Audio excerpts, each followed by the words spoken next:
کسی ملک کے بادشاہی کیوں نہ بنائے جائیں، وہ بادشاہی کی طرف نہیں دھیان کرتے، اپنی نسل یہودی کی طرف دھیان رکھتے ہیں۔ ہماری پہچان سلام یہیں پہ داڑھی رکھتے ہیں، یہیں پہ، وہیں پہ اس کی داڑھی تھی اور وہ بھی پتلے بال تھے۔ اس نے کہا جناب آپ تو سارے سوالوں کا جواب رسول اللہ کے مقتدی سے پوچھ کے دے رہے ہیں، اب مجھے بتائیں میں بھی سوال کروں، مجھے بھی اسی مقتدی سے پوچھ کے عطا کریں گے؟ علی پاک نے فرمایا ہاں تو بھی کر لے۔ اس نے کہا جناب میں پوچھنا یہ چاہتا ہوں کہ چلو آسمان کی باتیں تو قرآن بیان کرتا ہے، سورج کا چلنا تو قرآن بیان کرتا ہے، ستاروں کی گردشیں تو قرآن بیان کرتا ہے، نظام کائنات تو قرآن بیان کرتا ہے، لوگ پوچھتے رہے آپ بتاتے رہے، میرا بڑا عجیب سا سوال ہے۔ ہم نے کہا تو عجیب کر یا غریب کر، میں نے کہہ جو دیا ہے کہ پوچھنا تیرا کام ہے، نبی کے مقتدی سے بتانا میرا کام ہے۔ اس نے عجیب سا سوال، واقعی عجیب سا سوال ہے، اس نے کہا جناب میرا سوال یہ ہے کہ میری یہ داڑھی ہے اور اس کے بال ہیں پتلے، اور آپ کی چونکہ داڑھی مبارک بھاری تھی، حضرت مولا علی پاک کی داڑھی مبارک کھری تھی، اس نے کہا جناب میری پتلی ہے آپ کی گھنی ہے، آپ کی بھاری ہے، مجھے یہ مسئلہ نبی کے مقتدی سے پوچھ کے دو کہ میری پتلی کیوں ہے اور آپ کی یہ مسئلہ بتائیں، اور ذرا مسئلہ نہیں بتانا، بتانا بھی قرآن سے ہے، باہر جانا بھی نہیں۔ شروع سے ان منافقوں کی عادت یہ ہے جس بات سے تکلیف ہوتی ہے وہ کہتے ہیں قرآن سے نکال کے دکھاؤ۔ آج کل آپ کو بھی بڑا پکڑتے ہوں گے کہ میلاد دے جلسے قرآن چو کٹ کے دکھاؤ، میلاد آدھے نہیں، میلاد دے جلسے قرآن چو کٹ کے دکھاؤ۔ اس سے پتہ نہیں چل جاتا کہ ان کا شجرہ کہاں پہ مل رہا ہے، شجرہ ان کا کہاں پہ مل رہا ہے۔ 1400 سال پہلے اگر داڑھی کے مسئلے کو پوچھنے کے لیے بھی قرآن کی شرطیں لائیں تو منافق لگاتے ہیں، محمد کے ذکر کے مسئلے کو پوچھنے کے لیے بھی قرآن کی شرطیں لگائیں تو منافق لگائیں۔ اور یاد رکھیں اس وقت بھی داڑھی والا مسئلہ علی نے قرآن سے ہی بتایا، اور آج بھی اگر کسی علی کے ملنگ کے پاس جاؤ تو میلاد کے جلسے والا مسئلہ قرآن سے ہی بتائے، لیکن بتائے گا علی والا، دوسرا کوئی نہیں بتا سکے گا۔ یہ بات اصول کی ہے، چونکہ شجروں کی بات ہے نا، وہ شرطیں لگانے والے یہودی سے تعلق رکھتے ہیں، قرآن سے دکھانے والے علی سے تعلق، دوسرا شجرے والا نہیں جا سکے گا۔ صاحبان ذی وقار اب توجہ فرماؤ، اس نے کہا جناب میری داڑھی پتلی ہے اور آپ کی داڑھی مبارک گھنی ہے، مجھے یہ مسئلہ نبی پاک کے مقتدی قرآن سے بتائیں۔ اب اگر یہ بات تیرے میرے سامنے ہو تو ہم تو پریشان ہو جائیں کہ بھئی ظاہری بات ہے، قرآن تو الوہی علوم دیتا ہے، کائنات ارضی اور سماوی کے نظام دیتا ہے، وہاں کس یہودی کی داڑھی پتلی اور کسی کی داڑھی بھاری کے مسئلے قرآن نے کیا بتانے ہیں؟ وہ تو اصول کی کتاب ہے، بنیادی باتیں دے دیتا ہے، بنیادی فیصلے، پتلی اور بھاری داڑھی والا مسئلہ قرآن کیسے بتائے گا؟ یہ تیرا میرا پرابلم ہے، اس کا پرابلم نہیں جس کے لیے نبی کہے کہ علی کو پوچھنا ہے تو قرآن سے پوچھو، قرآن کو پوچھنا ہے تو علی سے پوچھو۔ یہ تیرا میرا مسئلہ ہے، علی کا مسئلہ نہیں ہے۔ جب اس نے کہا جناب میری پتلی کیوں ہے، آپ کی بھاری کیوں ہے، تو علی پاک مسکرا پڑے، فرمایا کیا جناب یہ میں مسئلہ پوچھنا چاہتا ہوں اور قرآن سے پوچھنا چاہتا ہوں، میری پتلی کیوں ہے، آپ کی بھاری کیوں ہے، تو مسکرا پڑے، فرمایا یہ مسئلہ قرآن میں ہے۔ اب یہ سنتے ہی اس بیچارے کا چہرہ تو فک ہو گیا کہ یار جڑی میں سٹ ماری آئی تو پتہ نہیں کدھر ڈھہ گئی ہے، وہ تو پلے کچھ نہیں رہا۔ اب بے غیرتی والی ہنسی ہنس کے کہتا ہے اچھا جی قرآن میں ہے تو پھر دکھائیں، وہ لانتیا پڑھو ہی بادشاہ، انہیں جی آگ چڑھی ہوئی ہے کہ کچھ بچا لے اپنا آپ، لعنت متھے لکھ دے جی ہے قرآن ہے تو پھر دسو کتھے؟ کہ مولا علی پاک جنہاں نے قرآن نبی پاک کو پڑھے آئی انہاں 8ویں سپارے دی آیت مبارکہ استدلال واسطے پڑھی، فرمایا والبلد الطیب یخرج نباتہ باذن ربہ والذی خبث لا یخرج الا نکدا۔ اوے منافقہ تینوں نہیں پتہ قرآن ونڈ کیتی ہے، جیڑی بھیڑی زمین ہوے او پتلا فصل دیندی ہے، جیڑی چنگی زمین ہوے او بھارا فصل۔ گواہ زمانے کا ہر ولی ہے، گواہ زمانے کا ہر ولی ہے، یارا جدھر بھی دیکھا علی علی ہے نعرہ حیدری، زبان کے ساتھ دل بولا، زبان کے ساتھ دل بولا، زبان کے ساتھ دل بولا۔ اب جو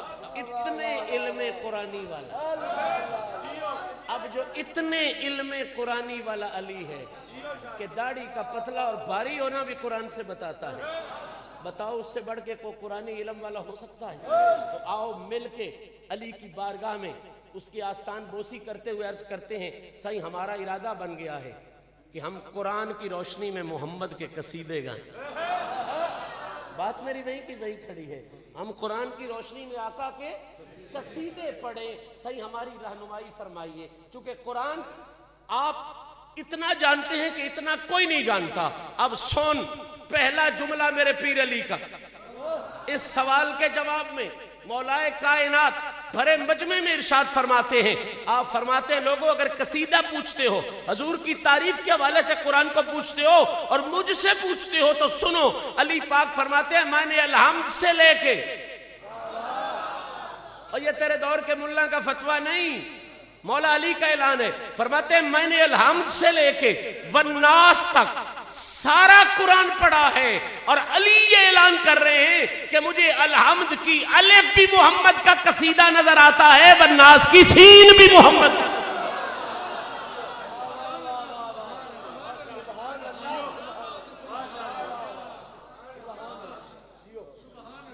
سارا قرآن ہی سرکار کے قصیدے. اور صرف ایک پہلو پہ نہ رہے نا، ہم سنی ہیں، ہماری دونوں آنکھیں سلام. ہم حضور کی اولاد کے بھی غلام ہیں، ہم حضور کی ازواج کے بھی غلام ہیں. دونوں آنکھیں مالک نے ہمیں نصیب فرمائی ہوئی. حضور کی ہر نسبت کی عقیدت ہمیں نصیب ہے. اگر ادھر پھر سنیں، اگر ادھر علی نے یہ فیصلہ دیا ہے. علی کا بھی بڑا تعلق ہے نا قرآن سے بھی اور حضور سے بھی. اب میں دوسری ہستی، میں نے پہلے کہا جس کو جو بیوی سمجھے نا اتنا اور کوئی نہیں سمجھتا. اب میں دوسری طرف جا رہا ہوں. اب حضور کے قصیدوں کے لیے سیدہ عائشہ صدیقہ کی بارگاہ میں ایک بیس بن جائے نا، بنیاد بن جائے، تاکہ آنے والے سالوں میں ہم اس مضمون کو چلا سکیں کہ قصیدے کیا کیا ہیں اور ہمارے عقیدے کیا کیا ہیں. یہ آج فکر ہم نے نہیں پیدا کی، یہ 1400 سال پہلے یہ فکر حضور کی اولاد نے پیدا فرمائی ہے، نبی پاک کی ازواج نے پیدا فرمائی. یہ سیدہ عائشہ کا عقیدہ میں پڑھ رہا ہوں، مولا علی کا نظریہ میں پڑھ رہا ہوں. سیدہ عائشہ صدیقہ سے پوچھا جاتا ہے سیدہ کرم فرمائیے، بتائیے حضور کے اخلاق کیسے تھے؟ حضور کے اخلاق کیسے تھے؟ حضور کا کردار عالی شان کیسا تھا؟ تو سیدہ نے بلاغت کا کمال جملہ ایک ہی ارشاد فرمایا. سیدہ نے فرمایا کانا خلقہ القرآن. بڑی توجہ کے ساتھ یہ سننے والے دونوں جملے ہیں. سیدہ فرما رہی ہیں اگر حضور کے کردار کے بارے میں پوچھتا ہے تو آپ کو اچھی طرح پتہ ہے نا کردار میں صفات آتی ہیں، اخلاق میں بولنا بھی آتا ہے، سننا بھی آتا ہے، سمجھنا بھی آتا ہے، بیٹھنا بھی آتا ہے. جو اچھا بولے یہ بھی اچھا اخلاق ہے، جو اچھا ملے وہ یہ بھی اچھا اخلاق ہوتا ہے، جو وعدہ نبھانا یہ بھی اخلاق ہے، علم کا اچھا ہونا یہ بھی اچھا اخلاق ہے، عمل کا اچھا ہونا یہ بھی اچھا اخلاق ہے، علم اور حوصلے کا ہونا یہ بھی اچھا اخلاق ہے. تو پوچھنے والے نے سوال کیا کہ امی عائشہ حضور کے اخلاق کیسے تھے؟ یعنی اس نے بھی اس لفظ کے پردے میں بہت کچھ پوچھ لیا کہ حضور کا علم کیسا تھا، علم کیسا تھا، حوصلہ کیسا تھا، بولتے کیسے تھے، سنتے کیسے تھے، ملتے کیسے تھے، وعدے کیسے فرماتے تھے. اس نے بھی بڑا کچھ پوچھا. لیکن جواب دینے والے کے بارے میں اگر میں یہ کہوں تو قطعاً مبالغہ نہیں کہ اس لاجواب یار نے ایسا دیا جواب، اب تک جواب بن نہیں آیا جواب کا. پوچھنے والے نے بھی بڑا پوچھا لیکن جواب دینے والی ہستی نے بھی حد فرما دی. اس نے پوچھا حضور کے اخلاق کیسے ہیں، تو سیدہ پاک نے کوئی لمبی چوڑی فہرست نہیں گنوائی کہ اس طرح بولتے تھے، اتنا علم تھا، اتنا علم تھا، اتنا حوصلہ تھا. صرف ایک جملہ کا فرمایا کان خلقہ القرآن. تجھے نبی کا علم پوچھنا ہے نا؟ ہاں سیدہ. فرمایا پھر قرآن دیکھ لے. تجھے نبی کا علم اور حوصلہ پوچھنا ہے نا؟ جی سیدہ. اخلاق پوچھنا ہے؟ فرمایا کان خلقہ القرآن. قرآن دیکھ لے. تجھے حضور کا آنا دیکھنا ہے نا؟ جی سیدہ. کان خلقہ القرآن. قرآن دیکھ لے. نبی کا بولنا دیکھنا ہے نا؟ تو قرآن دیکھ لے. نبی کا دیکھنا دیکھنا ہے نا؟ تو قرآن دیکھ لے. نبی کی گفتار دیکھنی ہے نا؟ تو قرآن دیکھ لے. نبی کی رفتار دیکھنی ہے نا؟ تو قرآن دیکھ لے. سیدہ نے تو فیصلہ ہی کر دیا. فرمایا اے پیارے صحابی سن لے، ایک طرف قرآن رکھ، ایک طرف نبیوں کے سلطان کا اخلاق رکھ، اور فیصلہ سیدہ کا یہ ہے جو حضور کے اخلاق کو بھی بڑا جانتی ہیں، اللہ کے قرآن کو بھی بڑا جانتی ہیں، ان کا فیصلہ یہ ہے کہ جو قرآن کی آیت نظر آئے گی وہ زہرا پاک کے بابا کی عادت نظر آئے گی۔ اور میں اگر اس کو اس زاویے سے کہوں تو حسن میں اور اضافہ ہو جائے گا کہ سیدہ عائشہ صدیقہ نے حضور کے قصیدے بیان کرتے ہوئے، آل سنت کے خوبصورت عقیدے بیان کرتے ہوئے کان خلقہ القرآن کا جو جملہ دیا، اس کا بنیادی پیغام یہ تھا، اس کا بنیادی لیسن یہ تھا، اس کا بنیادی کنکلوژن، رزلٹ اور نتیجہ یہ تھا کہ دنیا والوں اگر قرآن کے ہر حکم کو انسان کے وجود میں دیکھنا ہے تو محمد عربی کو دیکھ لو۔ قرآن کے ہر حکم کو عملی صورت میں دیکھنا ہے تو حضور کی زیارت کر لو، اور حضور کے ہر اخلاق کو کتابی صورت میں دیکھنا ہے تو قرآن کی زیارت کر لو۔ حضور کے ہر اخلاق کو کتابی صورت میں دیکھنا ہے تو قرآن کو دیکھ لو، اور قرآن کو عملی صورت میں دیکھنا ہے تو سرکار کو دیکھ لو۔ یہاں تک تو سارے بات کرتے ہیں، مجھے اس سے آگے جانا ہے، یہاں تک تو ہمیشہ بات ہوتی رہتی ہے، مجھے اس سے آگے جانا ہے۔ اور بہت بڑی نفاست آپ کے ساتھ شیئر کرنی ہے، پاکوں کے کلام میں بھی انتہا کے ہوتے ہیں، بادشاہوں کے کلاموں کے بادشاہ ہوتے ہیں۔ اس سے بڑا بادشاہ کون ہوگا جسے صدیق کی بیٹی ہونے کا بھی شرف حاصل ہے، محمد کی زوجہ ہونے کا بھی شرف ہے، اور جو علی کی بھی ماں ہے، جو حسنین کی بھی ماں ہے، جو سیدہ زہرا پاک کی بھی ماں ہے۔ ارے جو اس ماں کا فیصلہ نہ مانے نا، جو تیری میری ماں ہے، جسے چاچے مامے کہتے ہیں، جسے چاچے کہتے ہیں تیری ماں ہے، ابا کہتا ہے تیری ماں ہے، بڑا بھائی کہتا ہے تیری ماں ہے، جو اس ماں کا فیصلہ نہ مانے وہ لعنتی ہوتا ہے۔ نہیں سمجھی بات ہے؟ جو اس ماں کی بات نہ مانے کہتے لعنتی ہے، ماؤ دے آنکھیں ہی نہیں لگتا، لعنتی جیڈا مرضی مولوی ہو، جیڈا مرضی امام مسجد ہو، جیڈا مرضی خدا، لعنتی ہے جی، چھڈو پرا، لعنتی ہے، ماؤ دا حیا ہی نہیں کرتا۔ لعنتی ہے کیا کرتا ہے؟ ماں کا حیا نہیں کرتا، اور جسے جہان ماں کرے کہے اس کا حیا نہ کرے تو لعنتی ہو جاتا ہے، جسے قرآن ماں کہے اس کا حیا نہ کرے۔ نعرہ رسالت، نعرہ رسالت، نعرہ رسالت۔ بات سمجھنے والی ہے۔ سیدہ عائشہ صدیقہ جو ماں ہے کن کی؟ مومنوں کی۔ قرآن نے فیصلہ دیا ہر کسی کی ماں نہیں ہے، ہر کسی کی ماں۔ النبی اولا بالمومنین، نبی قریب بھی ہے مومنوں کے، بے ایمانوں کے قریب بھی نہیں۔ سمجھی بات آپ؟ بھئی نبی کو قریب مومن سمجھے گا، بے ایمان حضور کو قریب، تبھی تو وہ کہتے ہیں پنڈی بھٹیاں میں یا رسول اللہ کہنا جائز نہیں، بس قبر پہ جا کے کہنا جائز۔ بھئی وہ حضور کو دور سمجھتے ہیں، اور آپ سنی ہو، آپ مدینے میں ہو تب بھی یا رسول اللہ کہتے ہو، آپ دینے میں ہو تب بھی یا رسول اللہ کہتے ہو، آپ پنڈی بھٹیاں میں ہو تب بھی یا رسول اللہ کہہ کے سمجھاتے ہو۔ ہم جس طرح مدینے میں ایمان والے ہیں اسی طرح پنڈی بھٹیاں میں بھی ایمان والے ہیں۔ ہم نبی کو دور نہیں سمجھتے، ہم نبی کو قریب سمجھتے ہیں، اور قریب وہ سمجھتا ہے جو ایمان والا ہے۔ نبی قریب بھی ان کے ہے جو ان کے قریب ہے، ہر کسی کے قریب نہیں ہے۔ النبی اولا بالمومنین، نبی قریب ہے مومنوں کے۔ وازواجہ، اور نبی کی ساری بیویاں، امہاتہم، مائیں بھی ہیں مومنوں کی۔ ہائے ہائے ہائے، اب یہ قرآن کی آیت ہے، میں کوئی تاریخی جملہ حتیٰ کہ حدیث بھی نہیں پڑھ رہا کہ کوئی یہ نہ کہے کہ ضعیف آ گئی ہے، کمزور آ گئی ہے، قرآن کی بات کر رہا ہوں۔ نبی کی بیویاں مائیں کن کی ہیں؟ بول لیجئے کن کی مائیں ہیں؟ تو قرآن کی آیت فیصلہ نہیں دے رہی کہ ہر کسی کی مائیں نہیں ہیں، ہر کسی کی مائیں۔ عائشہ صدیقہ ہر کسی کی ماں، خدیجۃ الکبریٰ ہر کسی کی ماں۔ کن کی ماں ہے؟ کن کی ماں ہے؟ کن کی ماں ہے؟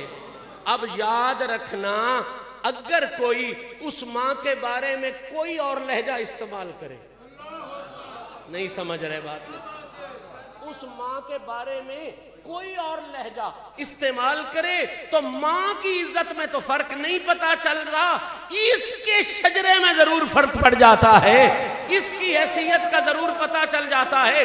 جو عائشہ صدیقہ کی عزت کے بارے میں کوئی بھی اور لہجہ استعمال کرے، اور کچھ سمجھ آئے نہ سمجھ آئے، اتنا سمجھ لینا کہ اسے خدا نے بھی ایمان والوں سے نکال دیا ہے، مصطفیٰ نے بھی ایمان والوں سے۔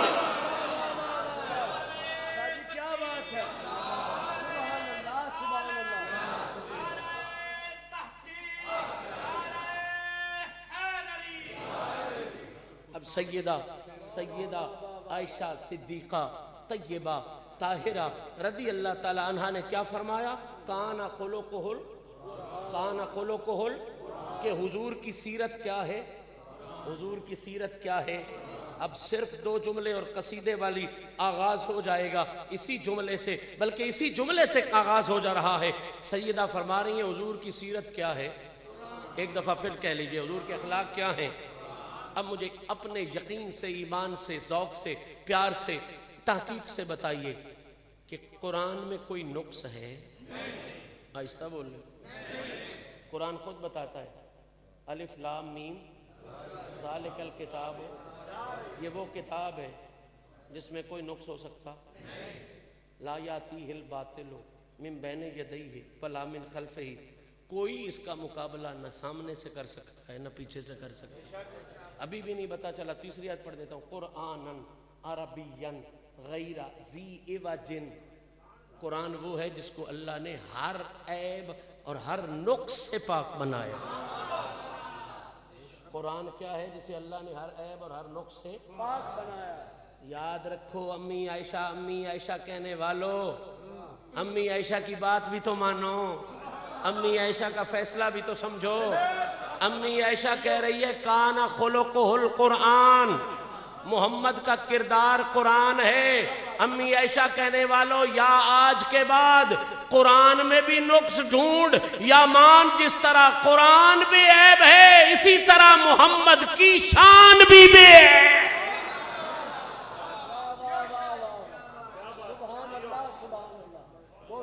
قرآن میں جس طرح کوئی نقص ہو سکتا اسی طرح حضور کی سیرت میں کوئی نقص ہو سکتا، حضور کے کردار میں کوئی نقص ہو سکتا، حضور کے کسی پہلو میں کوئی نقص ہو سکتا۔ میں اکثر سمجھایا کرتا ہوں علم کا تھوڑا ہونا یہ نقص ہوتا ہے۔ شیعہ دیو نیم ملا خطرہ ایمان تے نیم حکیم خطرہ ہے۔ علم کا تھوڑا ہونا خوبی نہیں، یہ کیا ہے؟ نقص۔ طاقت کا تھوڑا ہونا خوبی نہیں، کیا ہے؟ نقص۔ اختیار کا تھوڑا ہونا خوبی نہیں، کیا ہے؟ آج کا بے غیرت ملا کبھی کہتا ہے نبی کے پاس علم اتنا تھا، کبھی کہتا ہے جی اختیار اتنا تھا، کبھی کہتا ہے جی طاقت اتنی تھی۔ اور بے غیرت ملا یا امی عائشہ سے بھی دور ہو جا، یہ نعرے لگاتا ہے امی عائشہ، صرف چڑھانے کے لیے لگاتا ہے لوگوں کو۔ اور چڑھانے کے لیے مت لگا، امی عائشہ کا نعرہ محمد کو راضی کروانے کے لیے لگا، دین کو سمجھانے کے لیے لگا، دین کو سمجھانے کے لیے لگا۔ امی عائشہ دین سمجھا کے گئی ہے اس جملے میں، کان خلقہ القرآن، جس طرح قرآن میں کوئی نقص نہیں ہو سکتا بالکل اسی طرح جو ملا کہے کہ حضور کا علم تھوڑا ہے، اور علم تھوڑا ہونا بھی نقص ہے، اختیار تھوڑا ہونا بھی نقص ہے، طاقت تھوڑا ہونا بھی نقص ہے۔ نقص حضور میں ہو نہیں سکتا، یا دور ہو جا ان فیصلوں سے، یا مان کہ جس طرح قرآن ہر نقص سے پاک ہے اسی طرح محمد کی شان بھی ہر نقص۔